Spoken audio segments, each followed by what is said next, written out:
Assalamu alaikum students, how are you all? I hope you all will be fine. This is your teacher Ambish. This video lesson is for grade 7 from chapter number 6, direct and inverse variation. Our today's topic is continued ratio. Introduction. Suppose someone used 3 cups of water and 1 cup of milk to prepare tea. We can compare these two quantities by using the term of ratio. Water and milk are in the ratio of 3:1.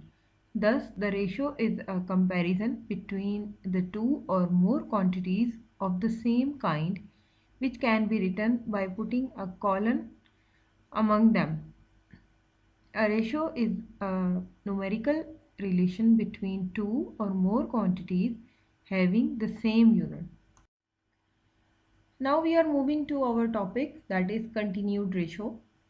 If the two ratios A ratio B and B ratio C are given for three quantities A, B and C, then the ratio A ratio B ratio C is called continued ratio, which can be written as, you are observing that in the first line we are writing A ratio B, and in the second line we are writing B ratio C, but we are putting B exactly below the B because B is the common value or the common ratio among the two given ratios.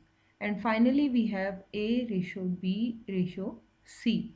Here ratio A ratio B ratio C is a continued ratio which is formed from the other two ratios A ratio B and B ratio C to express the relation between the three quantities A, B and C.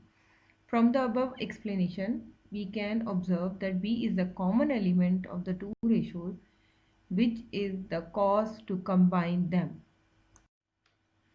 Such type of an element is called the common member of the given ratios. Always write the common member in the middle of the other elements according to the method given above. Now we are moving to our example. The ratio of the Salim's income to the Heather's is 2:3 and Imran's income to the Salim is 1:5. Find the continued ratio among their income.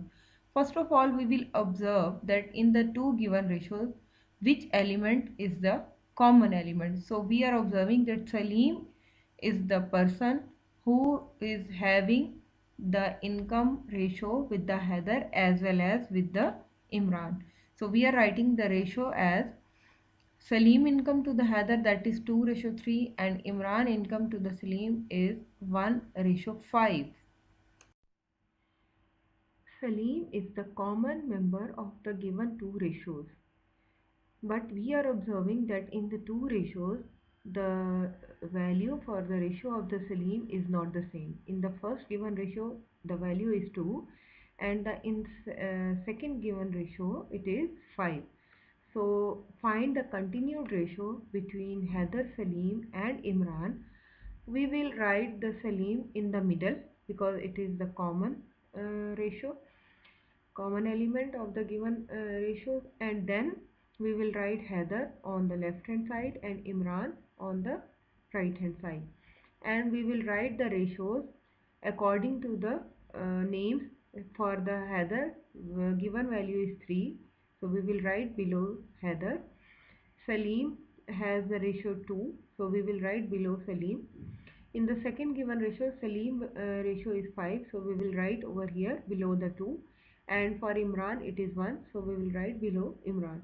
And after that, we will multiply the given numbers according to the arrow pattern is shown in the figure. So 3 5s are 15, 2 5s are 10, and 2 1s are 2. So finally, we have the continued ratio between Heather, Salim and Imran like this. For Heather, it is 15, for Salim, it is 10, and for Imran, it is 2. That is the continued ratio of the three members. Now we are moving to our exercise 6.1. in the question number 4, it is given that x ratio z is equal to 3 ratio 2 and y ratio z is equal to 1 ratio 2.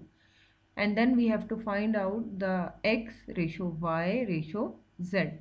As we are observing that in the two given ratios, z is the common element. So we will write this common element between the other two elements. So we are writing x, then ratio z, and then ratio y.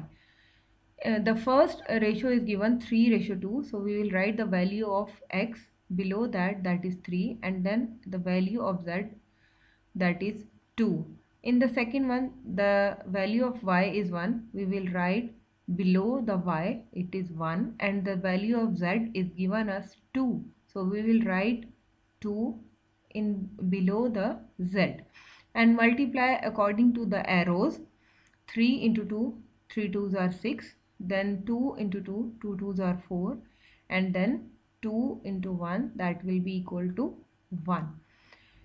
And we have the ratios as x ratio y ratio z. Now we are rearranging them.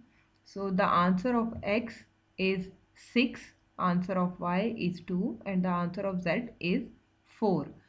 And we are observing that all the three values are divisible by a table 2. So we will simplify them and write the final answer, that is 3 ratio 1 ratio 2. Okay, now we are moving to the question number 6. In our bakery, the ratio of the sale of the bread to the eggs is 2 ratio 3, and the sale of the eggs to the milk is 3 ratio 1. Find the continued ratio of bread, eggs and milk.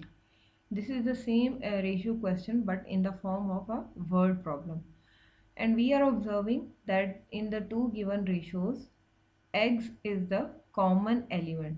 So we will write the eggs in the middle and the other two values along the sides of eggs. So in the first given value, bread ratio eggs, the value of bread is 2 and the eggs is 3, 2 ratio 3. And in the second given ratio, the ratio of eggs to the milk is 3 ratio 1. So we will write 3 below the eggs and 1 below the milk. And then we will multiply the values according to the arrows. 2 threes are 6, 3 threes are 9, and 3 ones are 3.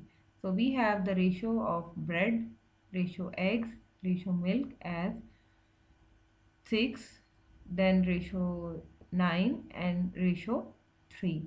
And we are observing that all are divisible by a table 3. So we will divide them by 3. We will have 2 ratio 3 ratio 1. So this is our required continued ratio. And this is the end of this exercise. I hope you will understand the concept of continued ratio nicely. Thanks.